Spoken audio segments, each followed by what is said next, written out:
Well, the best laid plans of mice and men, or grumpy old retard guys. When I made the area back here for the splash well, I just kind of did it by looks, I guess, what I thought was appealing. But I made a mistake on the area there where the kicker motor is going to clamp onto the transom. I didn't leave enough room in one area here. I'll show you in a minute. So I had to kind of fix that a little bit. And here's what happened.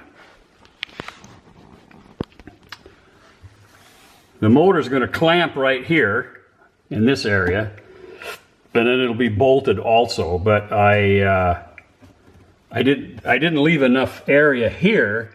I was short by about 1 inch, so I had to cut down into this, and I'll be making a tray to fit in there. So the floor here, instead of being up here, it'll be down here. And I'll show you how that goes in the next couple of days.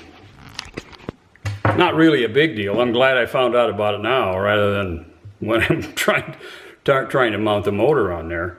So this will just take me a couple of days, and then it'll look good as new, I hope. I'll keep you posted.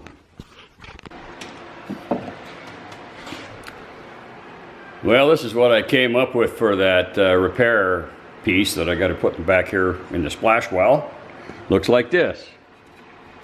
Just a little tray looking thing that I made. And that's going to sit in this hole here. Something like this.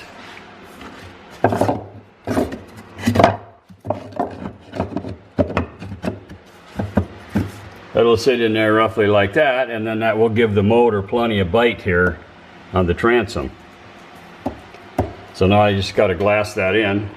I'll have to glass that in place and then put some fairing compound on it a couple of times, and then I got to prime it, sand it, paint it, sand it, paint it again, and then it'll look like it never happened.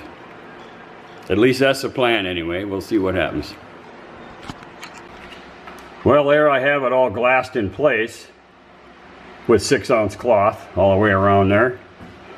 I just got to wait until later tonight or probably tomorrow, and then I'll sand that down and start the fairing process. After I have it faired the way I'd like it, then I'll start to paint it. And on to the next step, I guess.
Put some grab handles on the hard top today.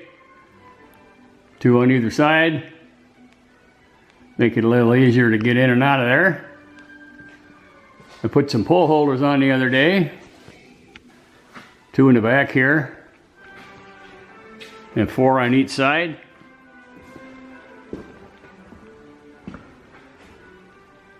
Look kind of like that.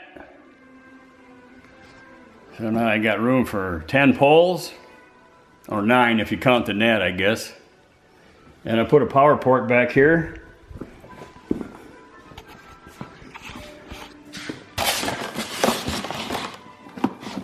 What you do here is you just take an extension cord, plug one end into the wall. This is the male end here, so you just plug the female end of your extension cord into here, and the other end of that's connected to the battery chargers. I got 2 battery chargers. One is a 12-volt charger, the other is a 24-volt charger. 24 volts, of course, for the trolling motor up front. So that's the latest here. I'm making some tow rails. They are finished, but I don't have the right screws to install them. They look like this. And they go here on the side of the boat, up on the gunnel, between the pad that I've got there to step on to get into the boat and the downrigger. I can't back up very far, so I can't give you a decent picture here, but they'll go on there like that. One on either side. And today, I made some tool holders. I just primed them so they're wet. I'll come out here and paint them tomorrow. Just tool holders to hold pliers and knives and such. And they'll go back in the stern. Back there kind of close to the fish box. So that's the latest. That's the latest update as of Saturday the 21st. Be the 21st all day, I suppose. That's that.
Well, there's the tow rails.